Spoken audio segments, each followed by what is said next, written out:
इस लड़की को भ्रम था कि जब तक उसके बाल बिल्कुल स्ट्रेट नहीं होंगे उसका क्रश कभी उस पर ध्यान नहीं देगा। इसी सोच में वो हर दिन अपने घुंघराले बालों को सीधा करने के तरीके ढूंढती रहती। उसने खुद कई बार बाल स्ट्रेट किए लेकिन उसके बाल कभी सीधे नहीं हुए जैसे वो सपनों में देखती थी। एक दिन जब वो स्कूल में थी तभी उसकी दोस्त भागती हुई आई और बोली, एमी ने अपने बाल हमेशा के लिए सीधे करवा लिए हैं। ये सुनते ही लड़की चौंक गई। जैसे ही उसने एमी के सीधे और चमकदार बाल देखे वो हैरानी से बस उन्हें देखती ही रह गई। एमी ने बताया, मैंने मैजिक स्ट्रेट करवाया है। ये कोई साधारण ट्रीटमेंट नहीं है, यहाँ का नंबर 1 हेयर ट्रीटमेंट है। लड़की ने बिना देर किए सैलून का पता पूछ लिया, लेकिन जब उसे पता चला कि इसकी कीमत $5000 है तो उसके होश उड़ गए। घर पहुंचते ही उसने अपने सारे पैसे निकाले लेकिन गिनने पर पता चला कि उसके पास $500 भी नहीं थे। वो मायूस होकर बैठ गई। लेकिन एक दिन उसने देखा कि जिस सैलून में वो जाना चाहती थी वो उसके एक क्लासमेट की माँ का ही था जिसकी उसने एक बार डूबने से जान बचाई थी।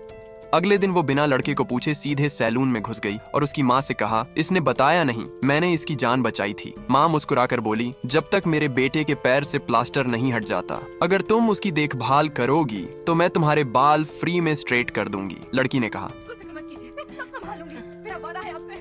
जो लड़की खुद कभी स्कूल टाइम पर नहीं पहुंचती थी अब वही हर सुबह जल्दी उठकर उस लड़के को लेने जाती, रास्ते भर उसका ध्यान रखती, स्कूल में भी उसका हर काम करती और स्कूल खत्म होने के बाद उसे सुरक्षित घर भी छोड़ कर आती। लगातार 15 दिनों तक उसने उसकी पूरी देखभाल की। अब लड़के का पैर पूरी तरह ठीक हो गया तो उसकी माँ ने सैलून में लड़की के घुंघराले बालों का ट्रीटमेंट शुरू किया। अगले दिन उसके नए लुक को देखकर पूरा स्कूल हैरान रह गया। लेकिन जैसे ही वो क्रश को प्रपोज करने वाली थी उसे उसी लड़के का ख्याल आने लगा जिसके साथ वो इतने दिनों से बहुत खुश थी और उसे तो लड़की के घुंघराले बाल ही पसंद थे। उसे एहसास हुआ कि लड़का उसे दिल से चाहता था, इसलिए वो कुछ कहे बिना ही वहां से चली गई। जब लड़के को पता चला कि उसने प्रपोज नहीं किया तो वो मन ही मन मुस्कुरा उठा।